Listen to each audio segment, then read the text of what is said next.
اور میں آپ کو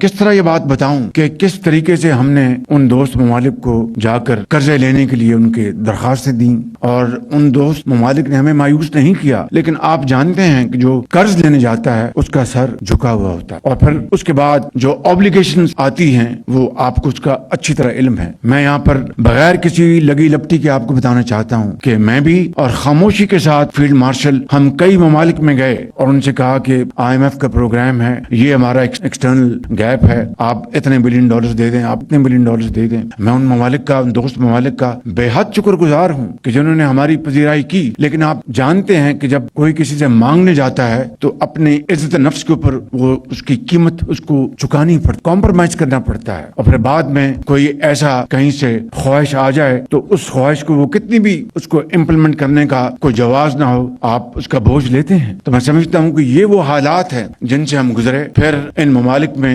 جنہوں نے ہماری مدد کی، چین ان میں سر فہرست ہے کہ انہوں نے ہمارے اربوں ڈالر انہوں نے رول اوور کیے۔ میں کسی مزید تفصیل میں نہیں جانا چاہتا، جہاں پر میں نے بالکل ٹھوس حقائق آپ کی خدمت میں عرض کیے ہیں، جہاں پر میں نے بالکل ٹھوس حقائق آپ کی خدمت میں عرض کیے ہیں، کچھ تلخ حقائق بھی آپ کی خدمت میں عرض کرنا چاہتا ہوں۔ اور مائنڈ نہ کیجیے گا کہ ہم ایک like we are sitting like a family here, اور ہمیں بالکل ایک صاف بات ہمیں ایک دوسرے کے ساتھ کرنی چاہیے۔ اس وقت صورتحال یہ ہے کہ تیسرا اشاریہ میں آپ کو یہ بتانا چاہتا ہوں کہ ہمارے جو ریزروز ہیں فارن ایکسچینج کے،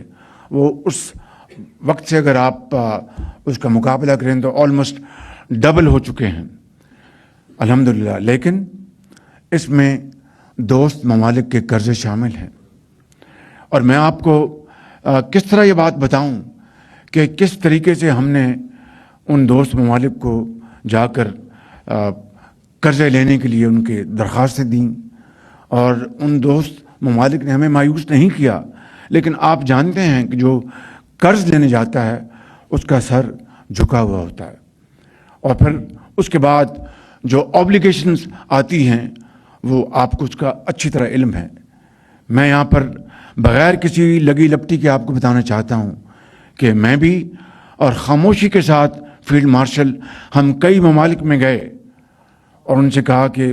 IMF کا پروگرام ہے، یہ ہمارا ایکسٹرنل گیپ ہے، آپ اتنے بلین ڈالرز دے دیں، آپ اتنے بلین ڈالرز دے دیں۔ میں ان ممالک کا، ان دوست ممالک کا بے حد شکر گزار ہوں کہ جنہوں نے ہماری پذیرائی کی، لیکن آپ جانتے ہیں کہ جب کوئی کسی سے مانگنے جاتا ہے تو اپنی عزت نفس کے اوپر وہ اس کی قیمت اس کو چکانی پڑتی ہے، کمپرومائز کرنا پڑتا ہے، اور پھر بعد میں کوئی ایسا کہیں سے خواہش آ جائے تو اس خواہش کو وہ کتنی بھی وہ اس کو امپلیمنٹ کرنے کا کوئی جواز نہ ہو، آپ اس کا بوجھ لیتے ہیں۔ تو میں سمجھتا ہوں کہ یہ وہ حالات ہیں جن سے ہم گزرے۔ پھر ان ممالک میں جنہوں نے ہماری مدد کی، چین ان میں سر فہرست ہے کہ انہوں نے ہمارے اربوں ڈالر انہوں نے رول اوور کیے۔ میں کسی مزید تفصیل میں نہیں جانا چاہتا، لیکن حقیقت بتاتا ہوں کہ مشکل ترین گھڑیوں میں، چیلنجز میں چائنا نے ہماری مدد کی ان حوالوں سے، سعودی عرب نے ہماری دل کھول کی مدد کی، UAE نے ہماری مدد کی، قطر، یہ وہ ممالک ہیں جنہوں نے پاکستان کا پورا ساتھ دیا، اور اس طرح یہ پروگرام سٹچ ہوا، اور اس طرح ہم الحمدللہ آج آگے بڑھے۔ لیکن سٹیبل ہماری اکانومی ہو چکی، but this is not enough. جو تلخ حقائق وہ میں آپ کے سامنے پیش کرنا چاہتا ہوں۔ آج آپ کی پاورٹی جو ہے وہ بڑھ گئی، آپ کی ان امپلائمنٹ وہ بڑھ گئی، اور آپ کی ایکسپورٹس میں جتنا خاطر خواہ اضافہ ہونا چاہیے تھا وہ نہ ہوا، اور جس میں جائز آپ کے مشکلات آپ کو سامنا کرنا پڑ رہا ہے، میں اس کو بالکل تسلیم کرتا ہوں۔ آپ کو کمپیٹ کرنا پڑ رہا ہے ان ممالک کے ساتھ جن کی جو مصنوعات ہیں وہ آپ سے سستی ہیں، اس لیے کہ بجلی مہنگی ہے، اس لیے کہ آج بھی باوجود اس کے کہ پالیسی ریٹ 21.5 سے 10.5 پہ آ گیا، لیکن اس میں مزید کمی نہیں ہوگی، تو آپ کو اپنی جو کمپٹیشن میں آپ پوری طرح اپنی تمام صلاحیتوں کو بروئے کار نہیں لا سکتے۔ इसी तरीके से आपकी जो इनोवेशन जो है, आपकी BMR, आपकी जो प्रोडक्टिविटी, उसमें आपको इन्वेस्टमेंट करना है तो आपके पास स्पेस होगी, फिजिकल स्पेस होगी, फाइनेंशियल रिसोर्सेज होंगे तो आप इन्वेस्टमेंट करेंगे, वगैरह कहाँ से इन्वेस्टमेंट करेंगे? कमाएंगे तो इन्वेस्टमेंट करेंगे। मैं माजी की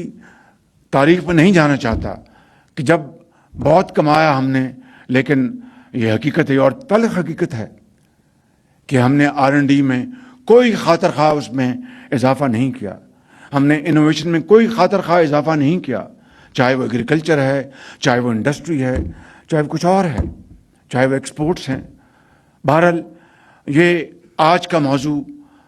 है, लेकिन इसको किसी और वक्त के ऊपर इंशाअल्लाह इसको हम ज़ेर बहस लाएंगे, क्योंकि मैं तकरीबन हर रोज़ अपने ऑनरेबल जो बिजनेस कम्युनिटी पाकिस्तान की, वो किसी न किसी हवाले से मैं उनसे मिलता हूँ, उनसे मीटिंग होती है। अभी अक्टूबर में मैंने आपके साथ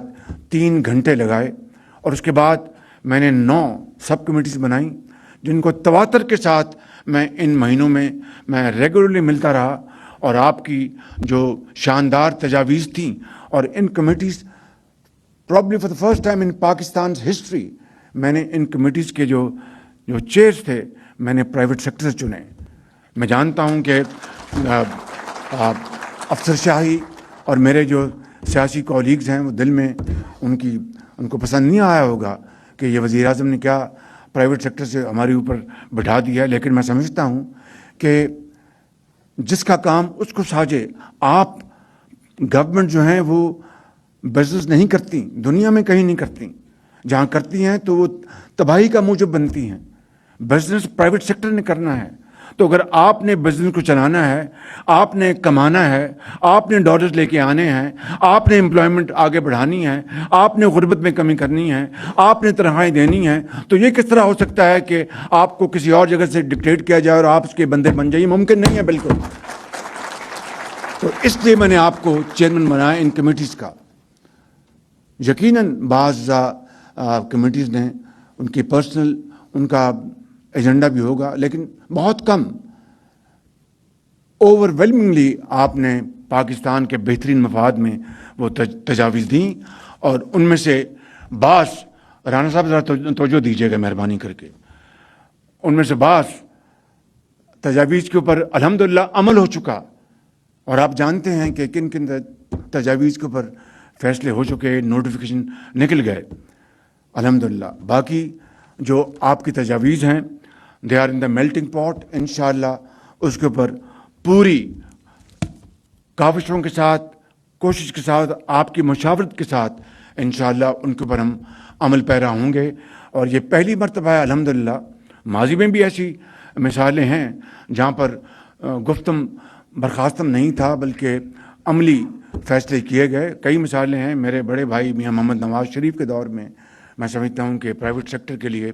बिजनेस के लिए जो इक़दाम किए गए वो तारीख़ का आज हिस्सा है अल्हम्दुलिल्लाह। तो मैं समझता हूँ कि हमें आज अब आगे बढ़ना है, ग्रोथ की तरफ जाना है, यानी जो आपकी जो मईशत है उसके तरक्की करनी है, and it has to be sustainable and export led growth. इसके अलावा अब कोई और तरीका नहीं है। FDIs आई माजी में, लेकिन वो बाहर से आई, पाकिस्तान के अंदर उनकी प्रोडक्शन की कंजम्पशन हुई, डॉलर हमें प्रॉफिट्स की सूरत में उनको रिपैट्रिएट करने पड़े। That is not sustainable and that model is the most injurious to Pakistan economy. तो इसलिए हमें FDIs अगर लानी है तो वो इंशाअल्लाह एक्सपोर्ट लेड वो प्रोजेक्ट्स में होंगी, जिसमें आप डॉलर लाएं और फिर डॉलर कमाएं एक्सपोर्ट करके और प्रॉफिट्स दें। I think it's a win win solution. इसी तरीके से हमें जो दूसरे जो चैलेंजेस हैं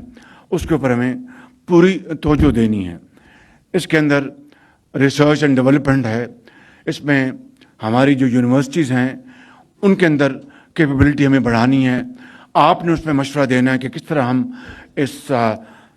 फोकस्ड अप्रोच के साथ यूनिवर्सिटीज़ के साथ हम मिलकर इश्तराक करें। पूरी दुनिया में आज ये मॉडल है। आप आज देखें कि सब कॉन्ट्रैक्टिंग पाकिस्तान में आज भी अगर देखें सब कॉन्ट्रैक्टिंग तो उसका जो पोर्शन है, अगर होंडा है या टेक्सटाइल है, तो आज भी जो एक लार्ज परसेंटेज ऑफ कंपोनेंट्स हैं, वो अंदर मेन जो इदारा वहाँ बनते हैं, सब कॉन्ट्रैक्टर्स दुनिया में आप चले जाएं, जर्मनी चले जाएं, जापान चले जाएं, साउथ कोरिया चले जाएं, हर जगह जो सब कॉन्ट्रैक्टर्स जो हैं वो बैकबोन होते हैं इंडस्ट्री के। स्मॉल मीडियम एंटरप्राइजेस, यहाँ पर मेरे बैंक्स के बहुत ही